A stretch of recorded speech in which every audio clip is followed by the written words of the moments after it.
الحمد لله رب العالمين والصلاة والسلام الأتمان الأكملان على خير خلق الله وعلى آله وأصحابه أجمعين إلى يوم الدين. أما بعد،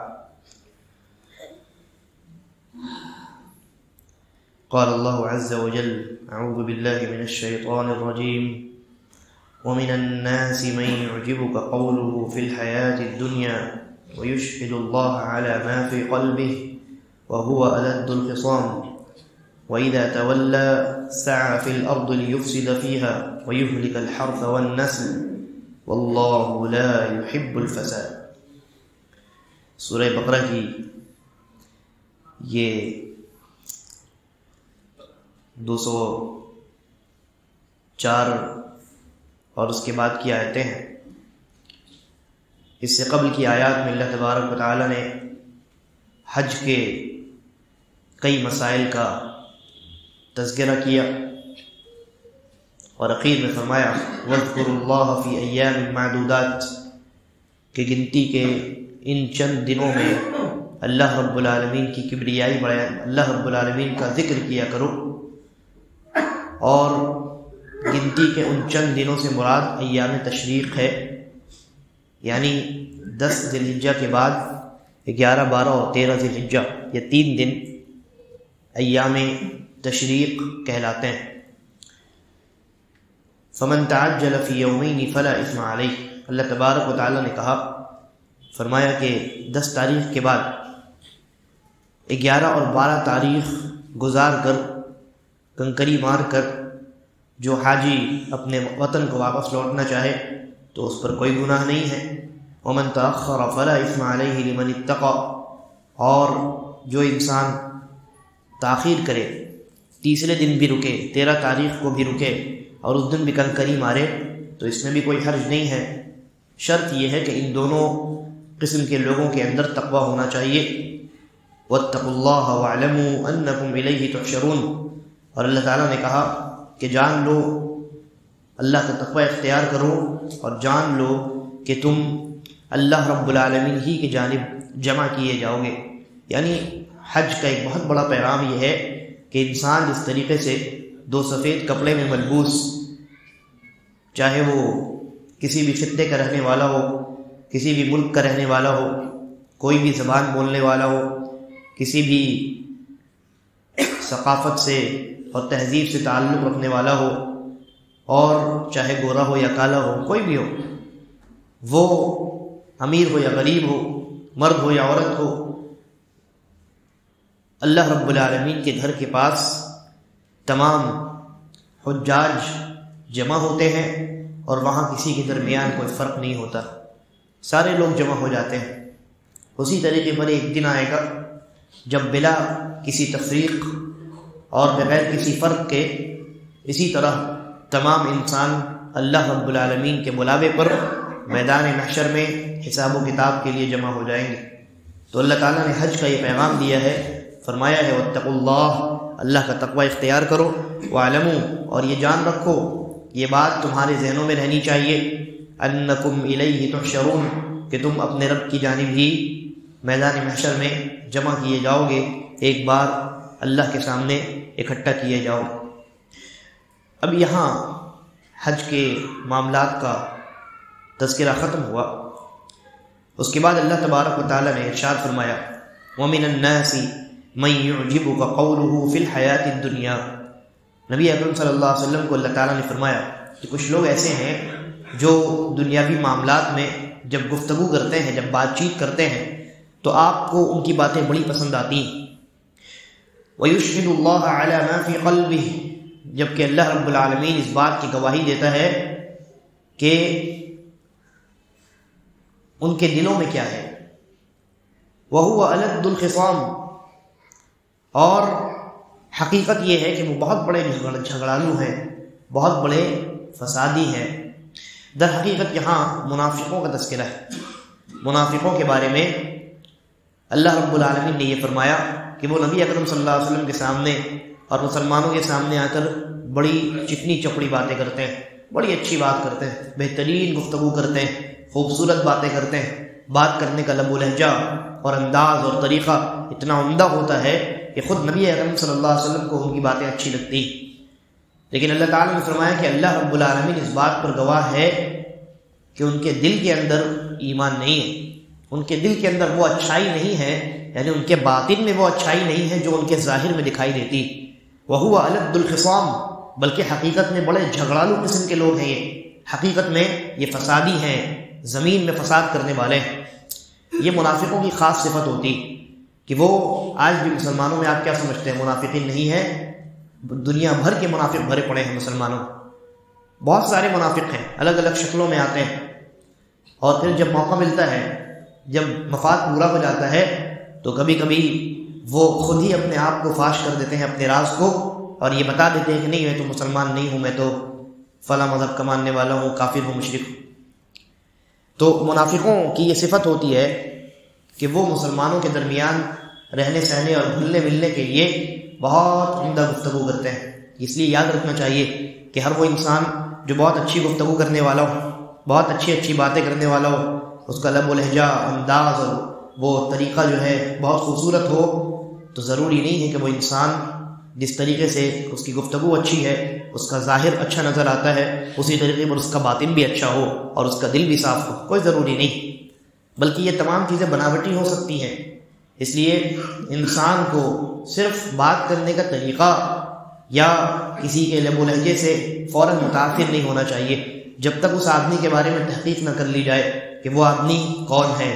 آیا مشرک ہے یا مسلمان ہے، اگر مسلمان ہے تو کس منہج پر اور طریقے پر چلنے والا ہے، اس کا عقیدہ کیا ہے نا۔ آج خاص کر کے نوجوان متاثر ہو جاتے ہیں ہر ایسے انسان سے جو بہت اچھی بات کرتا ہے، ان کو موٹیویشن دیتا ہے، ان کے درمیان جوش پیدا کرتا ہے، اور بہت عمدہ طریقے سے وہ بات کرنے کا ملکہ رکھتا ہے، نوجوان اس سے متاثر ہو جاتا ہے۔ لہذا ایسے لوگوں سے فوراً متاثر نہیں ہونا چاہیے، انفلوئنس نہیں ہونا چاہیے، بلکہ ذرا رک کر کے ذرا غور کرنا چاہیے کہ یہ جو آدمی ہے اسٹیج پر اتنی خوبصورت گفتگو کر رہا ہے، کیا حقیقت میں اس کا دل اتنا خوبصورت ہے؟ کیا جس طریقے سے اس کا ظاہر بڑا عمدہ نظر آتا ہے، کیا باطن بھی ویسا ہی ہے یا معاملہ کچھ اور؟ آپ دیکھیں گے بہت سارے لوگ جو معاشرے میں ہیں اور اچھی گفتگو کرتے ہیں، اسٹیج سنبھالتے ہیں، لیکن حقیقت یہ ہے کہ وہ بہت بڑے فراڈی ہوتے ہیں، دھوکہ دینے والے ہوتے ہیں، اور انہی چکنی چپڑی باتوں سے وہ نوجوانوں کا مال لے لیتے ہیں، انہیں دھوکے میں ڈال دیتے ہیں اور ان کے ساتھ فراڈ کر کے نکل جاتے ہیں۔ بعد میں پتہ چلتا ہے کہ ارے وہ تو بہت بڑا فراڈی تھا، اس نے دھوکہ دے دیا۔ تو خیر، منافقوں کی یہ صفت ہوتی ہے کہ وہ بات کرنے میں بڑے یعنی محتاط ہوتے ہیں، بناوٹی گفتگو ان کی ہوتی ہے، بہت اچھی گفتگو ہوتی ہے۔ اللہ تبارک و تعالیٰ نے فرمایا کچھ لوگ ایسے ہیں کہ جن کی باتیں دنیا میں آپ کو بھی بہت اچھی لگتی ہیں، رسول اللہ صلی اللہ علیہ وسلم کو اللہ رب العالمین فرماتا ہے، اور جبکہ حقیقت یہ ہے کہ ان کے دل کے اندر وہ اچھائی نہیں ہے جو ان کے زبان پر ہے۔ وَهُوَ أَلَدُّ الْخِصَامِ، بلکہ وہ بہت بڑے جھگڑالو قسم کے لوگ ہیں۔ اور آگے فرمایا وَإِذَا تَوَلَّى، جب آپ کے پاس سے وہ چکنی چپڑی باتیں کر کے، اچھی باتیں کر کے، آپ کو لبھا کر کے جب واپس جاتے ہیں، سَعَى فِي الْأَرْضِ لِيُفْسِدَ فِيهَا، تو زمین میں فساد مچاتے ہیں، وَيُهْلِكَ الْحَرْثَ وَالنَّسْلَ، اور کھیتی کو اور انسانی نسل کو برباد کرنے کی وہ ناپاک کوشش کرتے ہیں۔ کیسے کوشش کرتے ہیں؟ وہ منافق ہوتے ہیں، ان کے دل کے اندر نفاق ہوتا ہے، ظاہری طور پر وہ ایمان ظاہر کرتے ہیں، لیکن حقیقت میں ان کے دل کے اندر کفر و شرک ہوتا ہے، لہذا وہ مشرک ہوتے ہیں، اور ان کے شرک کی وجہ سے زمین میں فساد پھیلتا ہے، زمین میں فساد پھیلتا ہے، زمین میں بگاڑ پیدا ہوتا ہے، اور ان کے گناہوں کی وجہ سے اللہ رب العالمین کا عذاب آتا ہے، ان کے گناہوں کی وجہ سے اللہ رب العالمین کا عذاب آتا ہے، نسلیں بھی تباہ ہوتی ہیں اور کھیتیاں بھی تباہ ہوتی ہیں۔ معلوم ہوا کہ اس دنیا میں جو کچھ فساد نظر آتا ہے اور جو کچھ بگاڑ اور جو مصیبتیں نظر آتی ہیں، ان میں ان کے اسباب میں ایک بہت بڑا سبب خود انسانوں کے گناہ ہیں، جیسا کہ اللہ تعالیٰ نے فرمایا ایک دوسری جگہ، کہا ظہر الفساد فی البر والبحر بما کسبت ایدی الناس، کہ زمین میں خشکی میں ہو یا تری میں ہو، یعنی سمندر اور دریا میں ہو یا میدانوں اور شہروں اور رہنے سہنے جگہوں میں ہو، خشکی میں ہو یا تری میں ہو، جو کچھ فساد تم دیکھتے ہو، جو بگاڑ پیدا ہوتا ہے، وہ انسانوں کے اپنے ہاتھوں کی کمائی ہوتی، وہ انسانوں کے گناہوں کا نتیجہ ہوتا ہے۔ تو یہ جو منافقین ہیں یہ سب سے بڑا گناہ کرتے ہیں، شرک کرتے ہیں، شرک اور کفر کو دل میں چھپائے رکھتے ہیں اور اللہ رب العالمین کو ناراض کرتے ہیں۔ نتیجے کے طور پہ یہ معاشرے میں رزق اور نسل دونوں کے بگاڑ کا یہ سبب بنتے ہیں۔ اس کے بعد اللہ نے کہا واللہ لا يحب الفساد، بھلا اللہ رب العالمین فساد کو کہیں پسند کرتا ہے؟ اللہ نے کہا اللہ رب العالمین فساد کو پسند نہیں کرتا۔ یہ جو لوگ فساد بچاتے ہیں یہ اللہ کے یہاں بڑے سخت عذاب میں مبتلا کیے جائیں گے۔ اور ان لوگوں کا حال کیا ہوتا ہے؟ یہ جو منافق لوگ ہوتے ہیں یا منافقوں کی آپ صفت کہہ لیجئے، ایک بہت بڑی صفت کا یہاں تذکرہ ہو رہا ہے، غور کرنے کا مقام۔ اللہ تعالیٰ نے فرمایا وَإِذَا قِيلَ لَهُ، جب ان سے کہا جاتا ہے اتق اللہ، ڈرو اللہ سے، جب ٹوکا جاتا ہے ان کو، کوئی غلط کام کرتے ہوئے دیکھ لیا جائے، کسی گناہ کا ارتکاب کرتے ہوئے دیکھ لیا جائے، تو جب ان کو ٹوکا جاتا ہے، نصیحت کی جاتی، کہا جاتا ہے اتق اللہ، خبردار اللہ سے ڈرو، اخذتہ العزت بالاسم، تو ان کے اندر جو تکبر اور غرور ہے یہ انہیں مزید گناہ میں اور بڑھا دیتا ہے۔ یعنی نصیحت جو ہے ان کے اوپر الٹا اثر کرتی، ان کو سدھارنے کے بجائے نصیحت کو وہ اپنے لیے خیر خواہی سمجھنے کے بجائے وہ اسے عزت کا معاملہ بنا لیتے ہیں، وہ انا کا معاملہ بنا لیتے ہیں، تکبر کا معاملہ، غرور، مجھے کیسے کوئی ٹوک سکتا ہے، مجھے کہتا ہے اتق اللہ، مجھے کہتا ہے کہ اللہ سے ڈرو، تو وہ اور سرکشی میں اور بڑھ جاتا ہے وہ انسان، اور ایسا انسان اللہ رب العالمین کو سخت ناپسند ہے۔ ایک حدیث ہے حضرت عبداللہ بن مسعود رضی اللہ عنہ کی، وہ فرماتے ہیں کہ نبی اکرم صلی اللہ علیہ وسلم نے ارشاد فرمایا ان ابغض الكلام الى اللہ ان يقول الرجل للرجل اتق اللہ، کہ سب سے بدترین بات اللہ رب العالمین کے نزدیک، سب سے ناپسندیدہ گفتگو جو ہے وہ یہ ہے کہ ایک آدمی دوسرے آدمی کو کہے اتق اللہ، بھائی اللہ سے ڈرو، نصیحت کرے اس کو، گناہ پر ٹوکے اس کو، اور وہ آدمی جواب دے فیقول علیک بنفسک، اپنا دیکھو، اپنا، مجھے نصیحت کرنے کی ضرورت نہیں، علیک بنفسک، اپنا خیال کرو، مجھے نصیحت کرنے کی ضرورت نہیں، مجھے کہتے ہو اتق اللہ۔ یہ منافقوں کی صفت ہے، اسی لیے نبی اکرم صلی اللہ علیہ وسلم نے کیا فرمایا، یہ سب سے بدترین گفتگو ہے اور اللہ رب العالمین کو سخت ناپسند ہے اس طریقے کا کلام، لہذا کوئی نصیحت کرے تو قبول کر لینا چاہیے، کوئی نصیحت کرے تو قبول کر لینا چاہیے، تکبر اور غرور کا اور انا کا معاملہ نہیں بنانا چاہیے۔ چاہے کوئی بھی نصیحت کرے، کوئی بھی ایمان والا نصیحت کرے، بڑا ہو یا چھوٹا ہو، درجے میں چاہے اونچا ہو یا نیچا ہو، کوئی بھی ہو، نصیحت جب کی جائے تو اسے قبول کر لینا چاہیے۔ لیکن کوئی پلٹ کر کے جواب دے، کوئی نصیحت کرنے کے لیے آئے کہ دیکھو یہ ایسا نہ کرو، یہ کام شریعت کے خلاف ہے، یہ گناہ والا کام، اور اس کو پلٹ کر کے جواب دیا جائے اپنا دیکھو بھائی صاحب، مجھے ٹوکنے کی بتانے کی ضرورت نہیں، یہ اللہ کے نزدیک سخت بدترین کلام ہے، بڑا غصہ دلانے والا اللہ رب العالمین کو یہ عمل ہے، اور یہ منافقوں کا طریقہ ہے۔ اللہ تعالیٰ نے فرمایا وَإِذَا قِيلَ لَهُ اتَّقِ اللَّهِ، جب ان سے کہا جاتا ہے اللہ کا تقوی اختیار کرو، اخذتہ العزت بالاسم، تو یہ وہ انا کا معاملہ بنا لیتے ہیں اور مزید گناہوں میں بڑھ جاتے ہیں، اللہ نے کہا فحسبہ جہنم، ان کے لیے تو بس جہنم ہی ایک علاج ہے، ان کا کوئی علاج نہیں ہے، ان کا علاج کیا ہے؟ صرف جہنم، کیونکہ نصیحت کیا ہے؟ نصیحت علاج ہے، نصیحت کی گئی، اس نے قبول نہیں کیا، یعنی علاج کیا گیا دنیا میں، وہ اس علاج کا انہیں کوئی فائدہ نہیں ہوا، اب ان کا ٹھکانہ صرف اور صرف جہنم ہے، جہنم ہی یہ ان کا جو ہے وہ بہترین علاج۔ تو اللہ نے کہا فحسبہ جہنم، ان کے لیے تو بس جہنم ہی ہے، وَلَبِئْسَ الْمِہَادُ، اور جہنم کتنی بدترین جگہ ہے، کتنی بدترین جگہ ہے رہنے کے لیے، اور کتنا بدترین ٹھکانہ ہے۔ اب یہاں اللہ رب العالمین نے منافقوں کا تذکرہ کیا، اب فوراً بعد اللہ نے خالص ایمان والوں کا تذکرہ کرتا ہے، اللہ تعالیٰ کر رہا ہے، کہا وَمِنَ النَّاسِ، اور کچھ لوگ ایسے بھی ہوتے ہیں مَن يَشْرِي نَفْسَهُ، جو اپنے نفس کو بیچ دیتے ہیں، ابتغاء مرضات اللہ، اللہ کی رضامندی کو چاہنے کے لیے، اللہ کی رضامندی، اللہ کو خوش کرنے کے لیے، اللہ کی خوشنودی کے لیے، اللہ کو راضی کرنے کے لیے اپنے نفس کا خیال نہیں کرتے، وہ انا کا معاملہ نہیں بناتے، چاہے وہ کتنے ہی بڑے شان والے ہوں، بہت اعلیٰ پوسٹ پر ہوں، ایک بچہ بھی اگر نصیحت کرتا ہے تو انا کا معاملہ نہیں بناتے، اللہ کو راضی کرنے کی خاطر اپنی عزت کو کنارے کر دیتے ہیں، نصیحت قبول کر لیتے ہیں، اور دنیاوی معاملات میں اپنے نفس کو آگے آنے نہیں دیتے، بلکہ نفس کو بیچ ڈالتے ہیں، اللہ کی رضامندی کو خرید لیتے ہیں۔ کتنا بہترین سودا ہے، بعض مفسرین نے کہا کہ یہ حضرت صہیب الرومی رضی اللہ عنہ کے بارے میں یہ آیت نازل ہوئی ہے، اس لیے کہ وہ جب ہجرت کر کے نبی اکرم صلی اللہ علیہ وسلم کے پاس تشریف لا رہے تھے تو ان کے گھر والوں نے، محلے والوں نے کہا کہ تمہارے پاس جتنا مال ہے، دولت ہے، جتنی جائیداد ہے، سب یہی چھوڑ کر کے جاؤ۔ کہا کیوں؟ کہا یہیں سے کمائے ہو اور لے کر کے کہیں اور چلے جاؤ گے۔ حالانکہ ان کی اپنی کمائی ہے نا، ان کی محنت کی چیز ہے، اپنی چیز ہے، وہ اس مال پر، اس جائیداد پر ان کا ذاتی حق ہے، لیکن مشرکوں نے ظلم کیا اور کہا کہ اگر ہجرت کرنی ہے سارا مال، ساری دولت، ساری جائیداد چھوڑ کر کے جاؤ،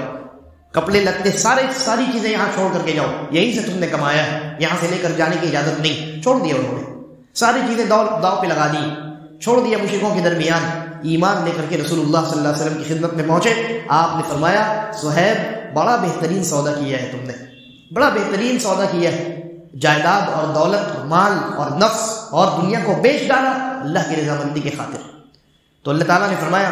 وَمِنَ النَّاسِ، کچھ لوگ ہوتے ہیں مَن يَشْرِي نَفْسَهُ ابْتِغَاءَ مَرْضَاتِ اللَّهِ، جو اپنے نفس کو بیچ ڈالتے ہیں اللہ رب العالمین کی رضامندی کی خاطر۔ اور بعض مفسرین نے کہا کہ یہ آیت عام ہے تمام ایمان والوں اور تقوی اختیار کرنے والوں کے لیے، اس لیے کہ ہر ایمان والا اپنے نفس کو اللہ رب العالمین کی رضامندی کے لیے بیچ ڈالتا ہے، نفس کی پرواہ نہیں کرتا، خواہشات کی پرواہ نہیں کرتا، دل کی بات نہیں سنتا، اللہ کی بات سنتا ہے۔ وہ اپنی زندگی اپنے من کے مطابق نہیں گزارتا، اللہ کے مطابق گزارتا ہے۔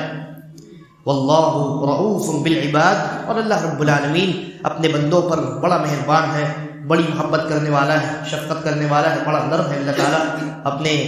بندوں کے لیے آسانی کرنے والا ہے۔ یہ قرآن کریم کا اسلوب ہے،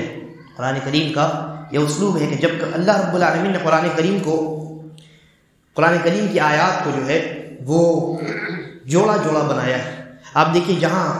جہنم کا تذکرہ ہوتا ہے فوراً جنت کا تذکرہ ہوتا ہے، جہاں ایمان والوں کا تذکرہ ہوتا ہے فوراً کافروں کا تذکرہ ہوتا ہے، زمین کا تذکرہ ہوتا ہے آسمان کا تذکرہ ہوتا ہے، شیطان کا تذکرہ ہوتا ہے، اللہ اور اس کے رسول کا تذکرہ ہوتا ہے، اطاعت کا تذکرہ ہوتا ہے۔ تو یہ قرآن کریم کا اسلوب ہے۔ یہاں بھی اللہ تعالیٰ نے پہلے منافقوں کا تذکرہ کیا ہے نا، اور فوراً بعد خالص ایمان والوں کا تذکرہ کیا۔ یہ قرآن کریم کا اتنا بہترین اسلوب ہے کہ اس کی مثال نہیں ملتی، اور یہ اس لیے ہے تاکہ مومن کی زندگی جو ہے خوف اور امید کے درمیان رہے، وہ منافقوں کافروں کے انجام سے ڈرے۔ یہ جہنم کا تذکرہ ہے تو جہنم سے ڈرے، اللہ کے غیظ و غضب اور غصے کا تذکرہ ہے تو اللہ کے غیظ و غضب سے ڈرے، لیکن وہ صرف ڈر میں زندگی نہ گزارے بلکہ فوراً بعد اللہ تعالیٰ پھر اپنی جنت کا تذکرہ کرتا ہے، پھر ایمان والوں کے بدلے کا اور ان کو بہترین جو اللہ تعالیٰ جزا دے گا اور ان کے لیے جو انعامات ہیں، جو نعمتیں ہیں، ان کا تذکرہ کرتا ہے، جنت کا تذکرہ اللہ تعالیٰ کرتا ہے، اپنی رحمتوں کا تذکرہ کرتا ہے، مغفرتوں کا تذکرہ کرتا ہے۔ تو مومن کے دل میں یہ چیزیں جو ہے وہ امید جگاتی ہیں، اللہ کی رحمت اور اس کی مغفرت کی امید جگاتی۔ لہذا مومن قرآن کریم کو جب غور سے پڑھتا ہے اور اس کی تلاوت کرتا ہے تو اس کی زندگی میں یہ دونوں چیزیں تازہ ہو جاتی، وہ خوف اور امید کے درمیان زندگی گزارتا ہے، وہ اللہ کے غیظ و غضب اور اس کے غصے اور اس کے عذاب سے ڈرتا بھی رہتا ہے تاکہ گناہوں سے بچتا رہے، اور اللہ کی رحمت اور اس کی مغفرت کی امید بھی لگاتا ہے تاکہ اگر گناہ ہو جائے تو اللہ رب العالمین کی رحمت سے مایوس نہ ہو، مغفرت سے مایوس نہ ہو، بلکہ اللہ رب العالمین کی جانب بڑھے اور اپنے گناہوں کی بخشش کو حاصل کر لے۔ اس کے بعد کی آیات میں مزید ایمان والوں کو اللہ تعالیٰ نے کچھ نصیحتیں کی ہیں، انشاءاللہ اگلے درس میں ان پر ہم گفتگو کریں گے۔ اللہ تبارک و تعالی ہم تمام کو قرآن مجید پڑھنے اور اس پر عمل کرنے اور اس میں غور و فکر اور تدبر سے کام لینے کی توفیق عطا فرمائے، اور ہم تمام کا خاتمہ ایمان اور اسلام پر کرے۔ واللہ اعلم وصلی اللہ علی نبینا وسلم، والسلام علیکم ورحمۃ اللہ وبرکاتہ۔